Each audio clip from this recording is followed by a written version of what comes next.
my name is V, and in this episode, we talk about my paper, the Shang Dynasty scripts and the suspected Indus scripts in Southwest American petroglyphs. And this is my friend, the reverse. So this is in English version, then let's see. So among numerous distinctive styles of petroglyphs in the American Southwest, this article identifies and analyzes the Shang Dynasty scripts discovered in the petroglyphs at Site A and Site B, and lists the suspected Indus scripts discovered in the petroglyphs at Site B. The discovered Sanskrit petroglyphs at both sites can be categorized into three types: the Sun King's royal titles, characters associated with the Sun Kings, and the characters related to sacrifice and divination. The suspected Indus script petroglyphs at Site B include a series of unique signs. This paper presents systematic evidence proving that the Shang Dynasty scripts indeed exist in the petroglyphs in modern-day Southwest America. So do you have any question about this paragraph? That right there is perfect, because that's exactly what I want to talk about, is exactly the Shang Dynasty script and how it relates with the Indus scripts, because it really does show some similarities from what your paper describes. Absolutely.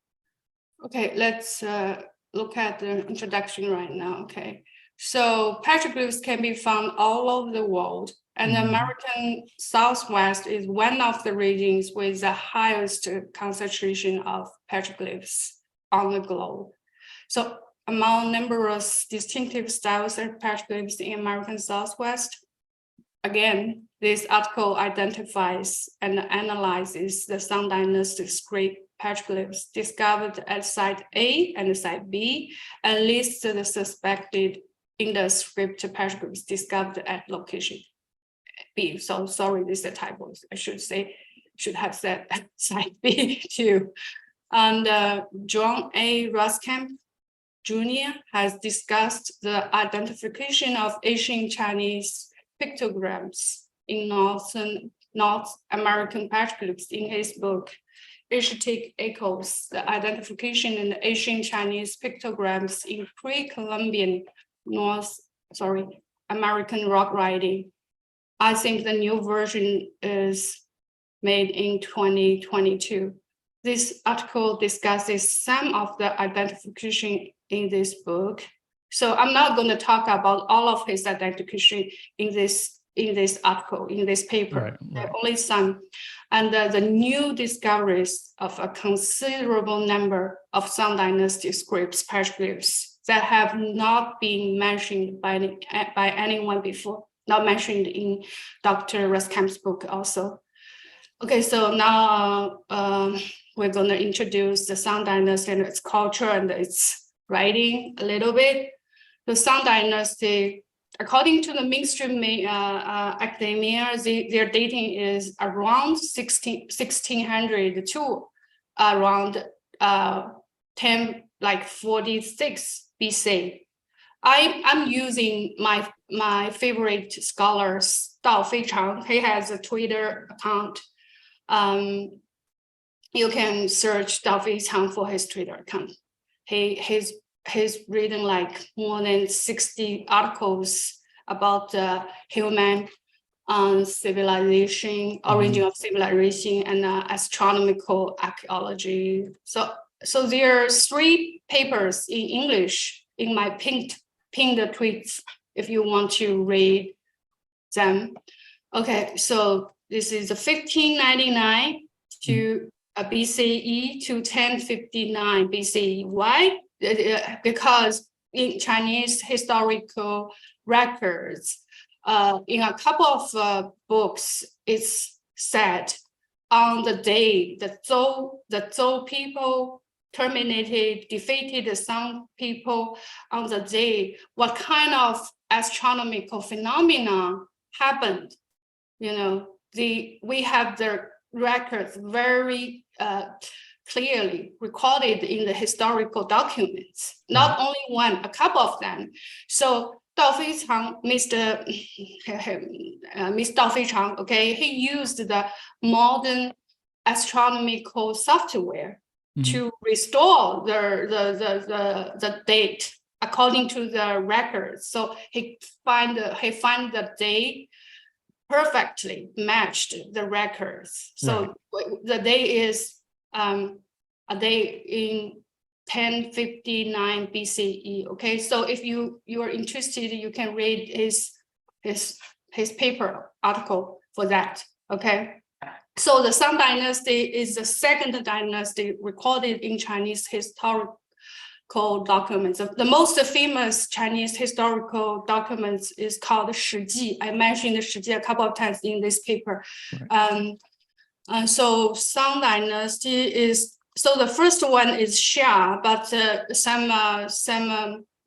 I think the international mainstream academia has not admitted the existence of Xia because they think there are not enough archaeology evidence unearthed to prove a Xia exists, but Shang without doubt, okay? Right. Because let's say, okay, Shang was a state of Xia dynasty according to the historical record. But anyway, Shang is divided into Old Shang, Early Shang, and Late Shang by academia. Old Shang refers to the period of Shang prior to the establishment of the Shang dynasty. Early Shang is from the 1599 BCE to around 1300 BCE.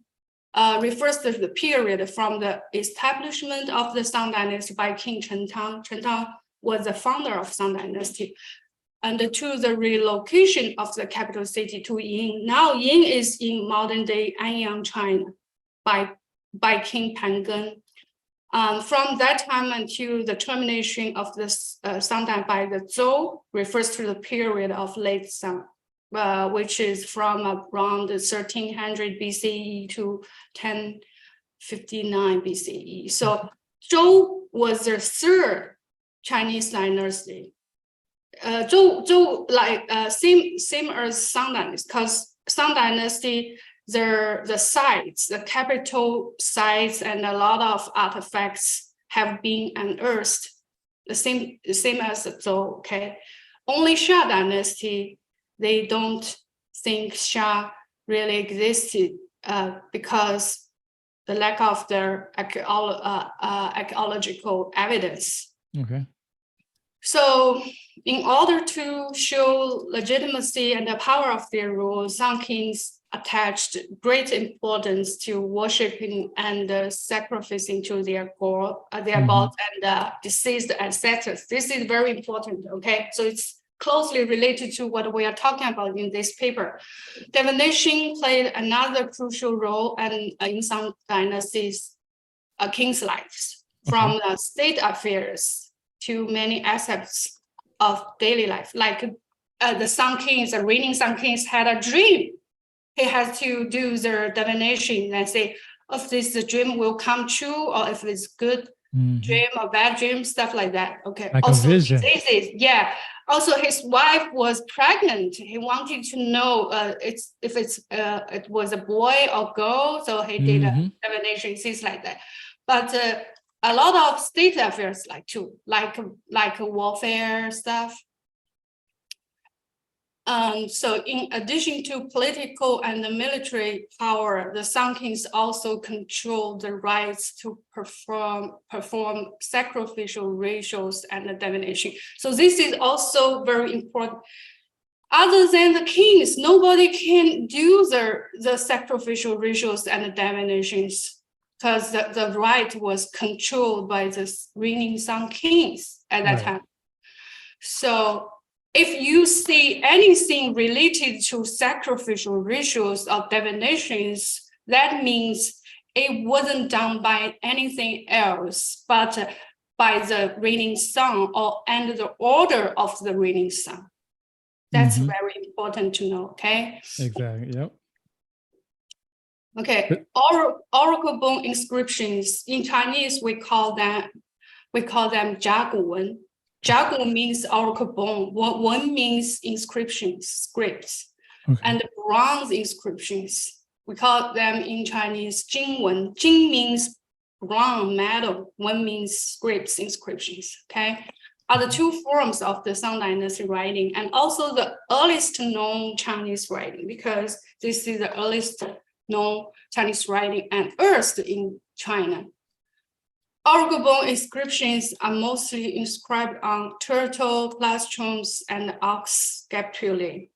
And the records in the inscriptions, this is very important to know.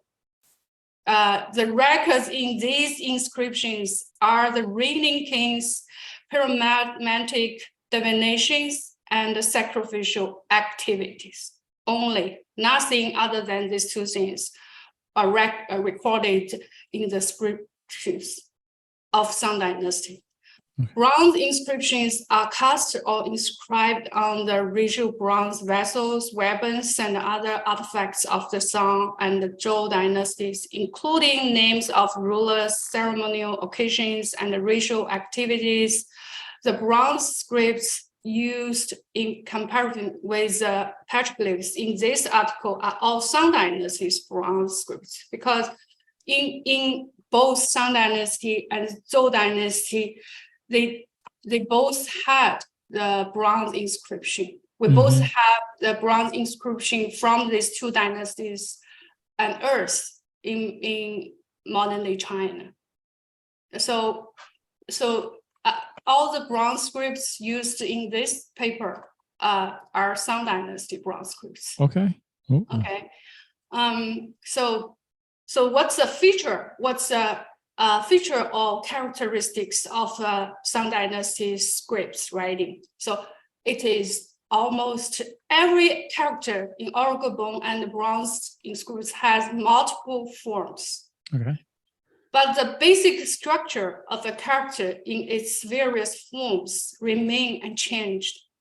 This is very important to know. So some people just say, oh, you just tell us they just look similar. No, they have the same basic structure. This is each part of the structure has a meaning. This is very important to know, guys.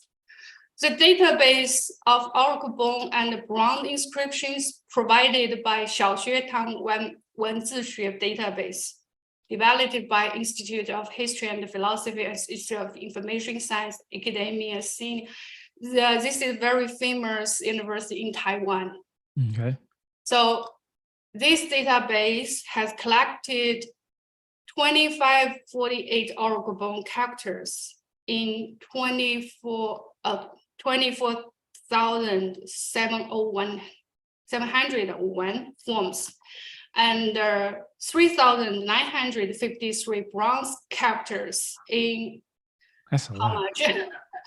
38,837 forms. Okay, so let me add something here. So in both bronze and oracle bone inscriptions, there are at least 4,000 singular characters, each of them. Yeah, that's a lot. Yeah, it's a lot. So I think modern Chinese characters only like around the regular one, only around 2,000.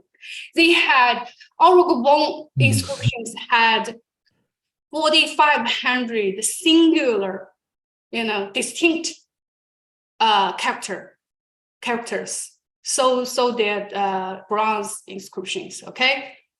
So it's a lot. You don't say, okay, they are primitive. No, they were very mature. That's advanced. Yeah. My friends. Somebody had to remember all that.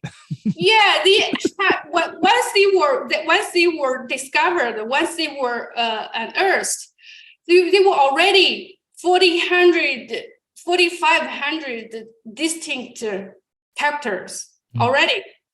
Okay. There's no way you can see that these inscriptions are writing on primitive.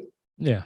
And so another database I used is 殷气文渊 Jiaguwen means oracle bone inscriptions, okay? Database, which is developed by Anyang Normal University. Why it's Anyang Memorial? Anyang was where the capital city and the oracle bones inscription unearthed. This is the site. This is the latest capital city's location of Shang Dynasty. So in this same place in the city is called Anyang in modern day China. So there is a university called Anyang Normal University, and the Chinese Academy of Social Sciences has claimed this much. Okay, my is 234,762 oracle bone inscriptions photos. Right. Okay. So these two databases are used in this article as the sources to compare the characters in the Shang Dynasty's inscriptions with the American petroglyphs. So do you have any questions for this paragraph? So yeah, that's interesting because you talked about how the Shang Dynasty is the second dynasty in China, correct? Right? And according to the historical documents, yes. Right. But according to the archaeological evidence, it might be the first. It's not true, but at least it was the second Chinese dynasty. Right, and that makes sense because and we'll get into it when you talk about it in later in the article that I'll bring up, is that the petroglyphs could mean many different things. It wasn't just one certain thing, like it wasn't just specifically one word. It was many different words or different ways it was used to get their point across, I guess, to whoever they were trying to keep the records for, so on and so forth. And you talked about the oracle bones. That's interesting because I want to know, okay, they went from petroglyphs from rocks, right? And then they went to the oracle bones. Do you know the time frame that it took from them to do that? Like when they decided to, instead of doing it on rock carvings, that they decided, hey, well, now we're going to start using different types of bones? I don't know. They went from petroglyphs to bones carving, because here in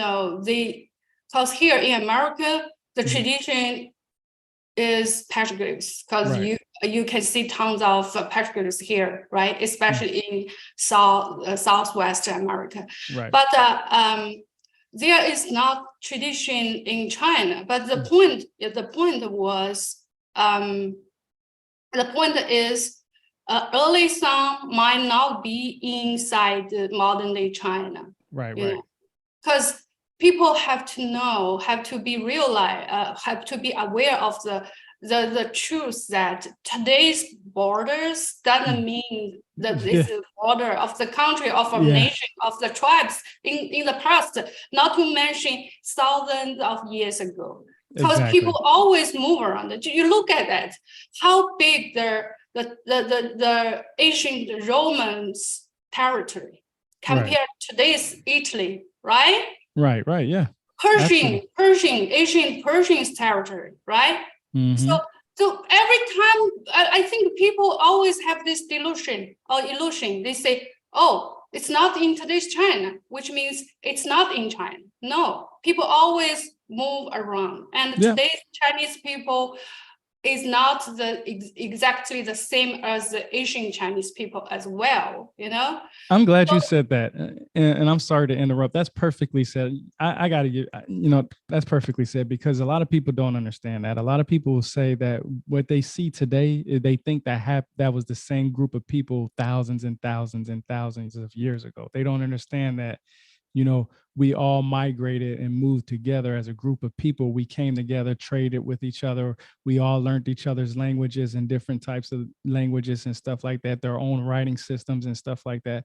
And incorporating all that we learned from all around the world, it became a standard. Hey, maybe we need to record something where we can all understand each other at one time. And just like how we do today, like today we have interpreters for most cases, for most things, but many people can speak about 10, 15 different languages. And that's important that you said that, because the only way we can get to the truth is by going to the origins of it all, figuring out what happened, where these people came from, how did they come together, how did they create their language, where did they create their language from, and why did they create that language? Because all that will help us bring our puzzle pieces together so we can see a clear picture. I'm so glad you said that. Yeah, because in country named I'm sorry, I don't pronounce its name correctly, but I try. Okay, Turkmenistan. In Chinese, we call this country Turkmenistan. Okay, in English, it might be Turkmenistan. So there is a seal with suspected ancient Chinese script on this seal unearthed, I think, several years ago. I cannot remember it very clearly, or maybe 10 years ago, or a decade ago. So this seal was dated like 4,000 years ago. It's about like 10,000 years earlier than Shang Dynasty. But the scripts on this seal look very similar to Chinese oracle bone inscriptions, So maybe a lot of things are still under the ground. The thing we discovered, we unearthed is only a small part of the things which existed, Right. So it didn't existed. No, you have not discovered it. Doesn't mean it never existed, right? So just like the oracle bone inscriptions, they were found only about 100 years ago. So this inscription were discovered like in early 20th century only. So before the discovery of the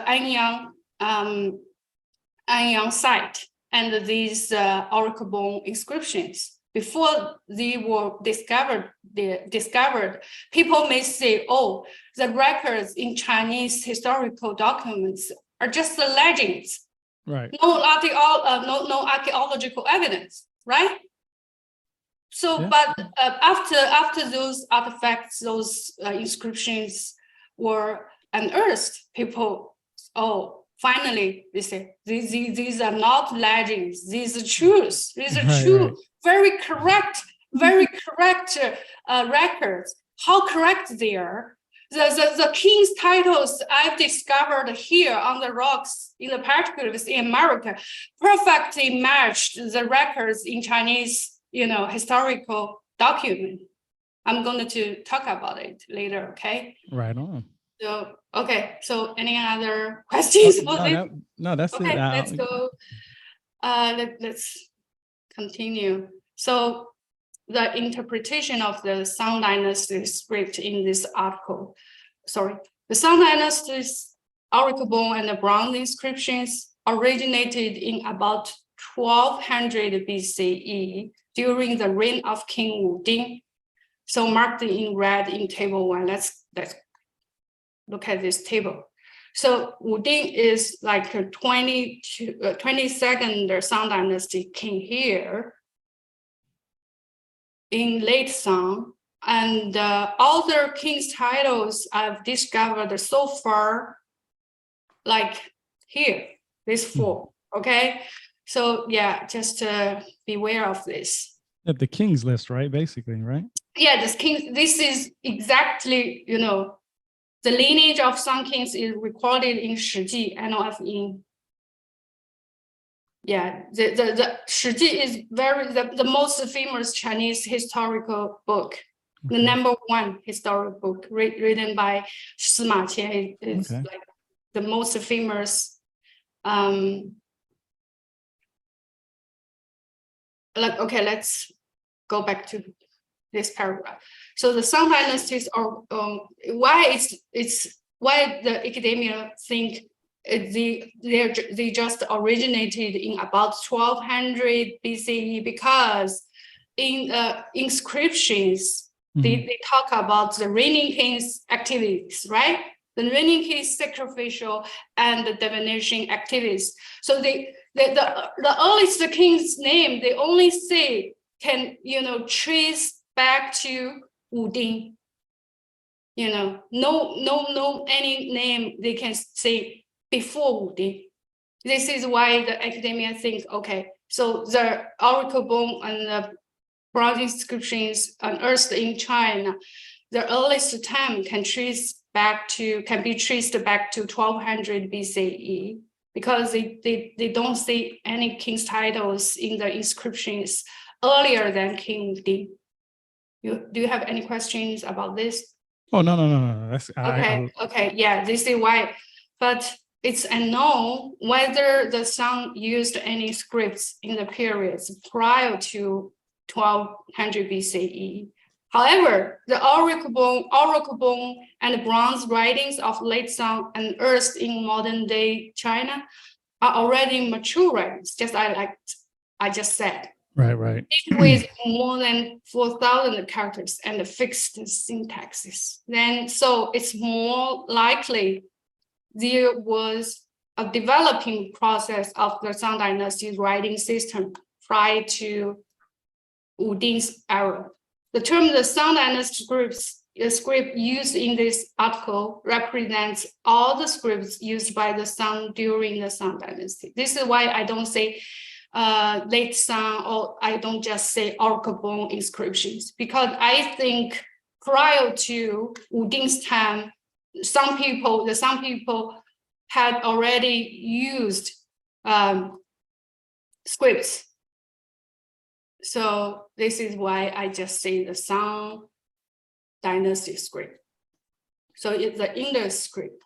The Indus civilization dated from around the 3300 to 1300 BC, was a Bronze Age civilization. It's the same as the Song Dynasty. Song Dynasty was also a Bronze Age civilization. What's so interesting about that too is that they also consider the Sumerian civilization around that time frame too. Oh, yes. Oh, I can see some similarities between the Indus scripts and the Sumerian, and also Egyptian hieroglyphs. Yep. So definitely. the Indus script is very interesting. You can see it has the overlapping part with Sumerian and the Egyptian hieroglyph, and also Chinese oracle bones. It's very interesting. Right. So these civilizations thrived in the region that are now Pakistan and northwestern India. And Harappa and Mohenjo-daro, I don't know, Mohenjo-daro were two important cities of this civilization. So that's how I say it too. Them wrong, okay? Numerous artifacts, including small seal stones, terracotta tablets, medals, and horns carved with signs have been unearthed in the settlements of Indus Valley civilization. And these signs are called the Indus script. So the Indus script has about 419 distinct signs and has not been acceptably deciphered. Some Chinese scholars have noticed some similarities between the Indus script and oracle bone inscription. For instance, actually his name in Chinese is He Zhen, but we pronounce it last name before the first name, just the opposite to English method. So has discussed some scripts that can be found in both oracle bone inscriptions and Indus script signs. If you want to know what are those signs are, you can check it out. I have the list of the name of this article in the reference. So the Song King's royal titles and the lineage of Song Kings. Generally, a Song King's royal title consists of two characters, with the first characters being modifiers such as Da. Da means great person, great. Zhong means middle, or sometimes it also means the second person. So if you have a couple of children. So the first one you can call the first child Da, then you can call the second child Zong. But the Zong also means center, middle, and the Xiao means small, young, and the Wu means mighty. Yeah, I know what Wu means because I love Wu-Tang Clan. Yeah, Wu also means armed. Oh. Yeah. So etc. And then the second characters being symbols of Tan Tian Gan. Tian means sky. Sky means stand. So we have 10 different symbols. It's Zha, Yi, Bing, Ding, Wu, Ji, Geng, Xin, Ren, Gui. Tan Tian Gan manifests the way of heaven. And the 12 Di Zhi. Di means earth. Zhi means branches. Okay, 12 Di Zhi manifests the way of earth. So 10 Tiangan and 12, 10 Tiangan, 12 Di Zhi make up the Ganzhi system, a complex calendrical system created to codify the patterns of the universe. So it's the patterns of the universe. This is why Tiangan, the characters, the symbols of Tiangan was so secret, so holy to the Asian people, because they manifest the way of the universe. Academia has not reached a consensus on when the Sun King's royal titles were used. And Zhang Fuxiang, okay, now Zhang is his last name. Okay. Thinks the Shang King's royal titles were determined from their birth. So for kings, they have different names. They have private names, like ordinary people. We all have our private name. But as a king, they also have their titles. So all the characters are not their prime name. All the characters I discovered here in the petroglyphs are their titles, their royal titles. But some people think the royal titles were given to them after their deaths. Yeah, I've read that before too. Yeah, but not always the case. So no, so I don't think I like the British royal family. When they were alive, they had their titles already, right? Yeah. Yeah, same thing. So but in China and in the later dynasties, there are some cases the emperor were given the posthumous names, but I don't think this is the case for all of it. Yeah. Yeah. So he thinks this scholar thinks it was determined from their birth and used during their lifetime, and then became their posthumous names after death. Okay, so he wrote an article in 2006. Okay, about this. So now let's look at the lineage of some kings. So the most famous historical book in China is Shiji. Okay, it's recorded in Shiji. Shiji was written in Han Dynasty. Han Dynasty is like around almost 2000 from now. So the Sun King's royal titles marked in yellow in table 1 are the discovered Sun King's royal titles discussed in this article. So this is the kings of Old Tang. The Old Sun wasn't the dynasty. They were Old Sun was just a state. And starting from the early Sun, there's a so the Sun Dynasty was established by Chen Tang. Then his first son's title was Da Ding, but he died before enthroned. The Sun Dynasty it was very interesting. So when the first son died, his first son wasn't the immediate successor. Instead, his brother was his immediate successor. Like here this one, the founder was Chen Tang. His first son's title was Da Ding, but Da Ding died before throne. So instead of his son, his brother Wai Bing, and another brother Zhong Ren. So the second Shang Dynasty emperor king was Wai Bing. So the third one was his another brother, younger brother Zhong Ren. Then after Zhong Ren died, his Da Ding's first son Da Jia became their successor, became their third Shang Dynasty. Same thing. After Da Jia died, his younger brother became the fifth king. Then his younger brother Wo Ding died. Then Da Geng was Da Jia's first son. Then Da Jia's first son Da Geng became the sixth Shang Dynasty emperor. Right.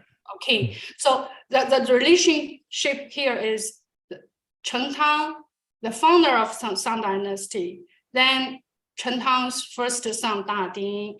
After Da Ding died, one of his younger brother Wai Bing, then Wai Bing died, then Wai Bing's younger brother Zhong Ren, then Da Ding's first son Da Zhen. And after Da Jia died, his younger brother Wo Ding was the successor. After Wo Ding died, Da Geng was Da Jia's first son. Then Da Geng. It was like the first son, and the first son died, and the first son's brother, then first son's first son. So they kind of the mix of brother died, the younger brother was the successor, and the younger brother died, then the brother's son was the next successor. But later they didn't do this. They later maybe became like a father died, the son, and then the grandson and great grandson, stuff like that. But in this period of time, they did this. Right. So I have to explain it a little bit more. Okay. Then this is a later son. Latest son started around 1300 BCE with the king named Pangen, who moved the capital city to Anyang. Anyang was located in modern-day China, and also where the oracle bones and a lot of bronze artifacts unearthed. Okay, mm-hmm. So let's look at this. Mm-hmm. You can say, when did the Indus Valley civilization ended? Around 1300 BCE, right? Yeah. Mm-hmm. So when did the late sun started? Let's say late sun started from 1300 BCE. Let's say, right? Mm-hmm. So where were the early sun? We don't know, right? But the only thing we know, starting from 1300 BCE, Pangen moved the capital city to Anyang, not modern day in China, mm-hmm. in China modern day. But it doesn't mean before Anyang, sun was also inside modern day China. Okay, it might be outside. So this is when late sun started, Indus civilization ended at the same time. Okay, we have to keep this in mind. That makes sense. And you know what? That was like one of my first questions. Let me go to my thing real quick. I wanted to ask you about the Shang Dynasty, because you just talked about this. It's interesting that you say that we know that the Indus civilization started around 3300 BC, probably earlier, probably later. Nobody knows for sure. We're just going off of estimating, just like with the Shang Dynasty. That could be the first dynasty, but nobody knows for sure. It's just, based on what archaeological evidence you present to create the narrative or claim that you have, right? Not you in particular, but the archaeologists, the academia archaeologists and stuff. And you talked about earlier how people migrated from one place to the other, and we know that. Everybody should know that we started in one location and then everybody spread out from there. And it's interesting because you talked about hieroglyphics earlier. I know that in China, they have their own type of hieroglyphs over there, and Egypt has their own. And then you also have some hieroglyphs over there in Mesoamerica, all around the world. Like you said, like in the Americas period, you've been able to find petroglyphs that have similarities with the Shang Dynasty. And you presented through this article of yours, this peer-reviewed article of yours, saying that, you can find these, and you gave the evidence. The similarities. You got the pictures. You got the identifiers. You have the language yourself. You speak the language, so you understand it more than the average person like me would, like somebody who doesn't, know the language as intimate as you do. And I always wondered, because in that side of the world, you have what they call the West is anything some people call the West anything west of the Indus Valley, and then the East is on the other side, of course. And do you believe that the people who created the Shang Dynasty came from the Indus Valley, or they were a group of people that? Yeah, good question. So my favorite scholar I just mentioned, I used his dating for the Shang Dynasty. He has written tremendous articles talking about the origin of human civilization.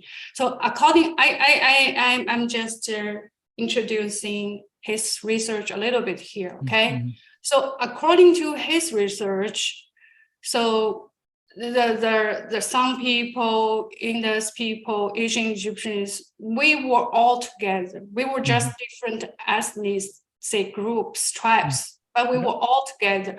We built as the same original civilization together in Middle East, in today's Iran and Iraq, like Mesopotamia. Okay, so. You, just like Göbekli Tepe is kind of one of the earliest Asian science.